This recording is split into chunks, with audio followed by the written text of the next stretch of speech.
माँ बहनों को यहीं छोड़ करके जाओ। वो तिरंगे को जिसे हम सलाम करते हैं, जिसे हम प्रणाम करते हैं, जो हमारे राष्ट्र का गौरव है, ऐसे तिरंगे को फाड़ दिया जाता था और देश की सरकार चुपचाप तमाशा देखने का काम करती थी। लाल चौक पर कश्मीर में तिरंगा नहीं फहराया जा सकता था। ये सारी देश के अंदर स्थिति थी। ऐसी धारा 370 को हम हटाने की बात करते थे। अब बताइए, हम ये गीत गाते हैं, हम कहते हैं कि यहाँ रसखान कान्हा के भजन गाता रिझाता है, यहाँ रसखान कान्हा के भजन गाता रिझाता है, यहाँ बुधुआ मजारों पर दुआएं मांगाता है, यहाँ पर चर्च मंदिर मस्जिदों का मान है। ऐ मेरे दोस्त, इसी से इसका नाम हिंदुस्तान है। ये बात हम ही तो करते हैं और कोई नहीं करता है, लेकिन हमको सांप्रदायिक कहते हैं। हम राम की जन्मभूमि पर मंदिर निर्माण की बात करते हैं, हम सांप्रदायिक हो जाते हैं। हम कश्मीर से धारा 370 को समाप्त करने की बात करते हैं, हम सांप्रदायिक हो जाते हैं। हम कहते हैं गाय हमारी माता है, देश धर्म का नाता है, गाय नहीं कटनी चाहिए। ये जब हम कहते हैं हम सांप्रदायिक हो जाते हैं। ये हमको सांप्रदायिक कहने का काम कौन करते हैं? ये राहुल गांधी करते हैं, ये सोनिया गांधी करती हैं, ये मुलायम सिंह यादव करते हैं, ये अखिलेश यादव करते हैं, ये बहन मायावती जी करती हैं। ये सारे लोग तब हमको सांप्रदायिक कहते हैं। अब आप बताइए कि इस देश में राम का मंदिर नहीं बने तो कहां बने?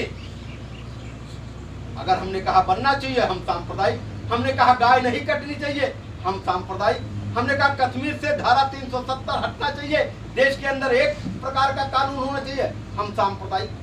तो इसी सब आंदोलन को लेकर के भारतीय जनता पार्टी ने लड़ाई लड़ने का काम किया और आप सबने जब आशीर्वाद दिया, पूरे इतिहास को तो मैं नहीं रखना चाहता हूं, लेकिन मुख्य बिंदु को छोड़ना नहीं चाहता। आप सबके आशीर्वाद से 2014 में केंद्र के अंदर पूर्ण बहुमत वाली नरेंद्र मोदी की सरकार बनने का काम हुआ। नरेंद्र मोदी को आज बच्चा बच्चा जानता है। अब जब नरेंद्र मोदी को आप सबने आशीर्वाद दिया, देश का प्रधानमंत्री बनाया, तो नरेंद्र मोदी ने क्या किया? सबसे पहले ऐसा नहीं है कि जैसे मैं आया कुर्सी खींच के बैठ गया, ऐसे नरेंद्र मोदी पहुंचे संसद के अंदर कुर्सी खींच के बैठ गया, ऐसा नहीं है।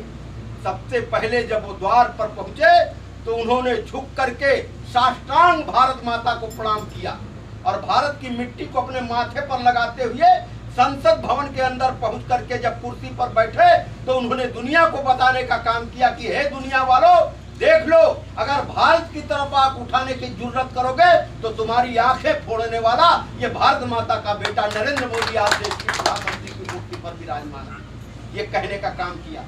थोड़े दिन ही तो बीता था, नरेंद्र मोदी को कुर्सी संभाले। क्या किया नरेंद्र मोदी ने? सबसे पहला काम क्या किया? सबसे पहला काम किया नरेंद्र मोदी ने, बैठे बैठे एक दिन सोच रहे थे कि आखिर इस देश के अंदर 80% माताओं और बहनें ये आंख की मरीज है, क्यों? ये बैठे बैठे नरेंद्र मोदी सोच रहे थे। तमाम सारे मंत्रिमंडल के लोगों से विचार किया कि क्या कारण है कि ये माताएं हमारी बहनें आंखों की मरीज ज्यादा हैं। तो लोगों ने बताया, बात निकल करके आई, नरेंद्र मोदी की समझ में आया कि लकड़ी कंडी बटोर करके ये माताएं बहनें भोजन बनाने का काम करती हैं, इतनी मेहनत करती हैं, तो उससे जो प्रदूषित धुआं निकलता है, गंदा धुआं निकलता है, वो माताओं और बहनों की आंखों पर लगता है। इस नाते देश की 80% माताओं और बहनों की आंखें खराब हैं। नरेंद्र मोदी जी ने कहा कि ये तो बड़ी गड़बड़ बात है।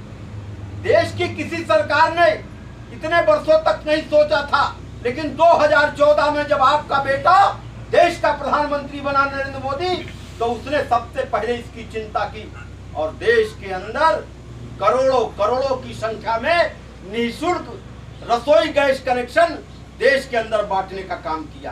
किया कि नहीं किया? बहुत सारे लोगों को यहाँ भी मिला होगा, गैस कनेक्शन मिला।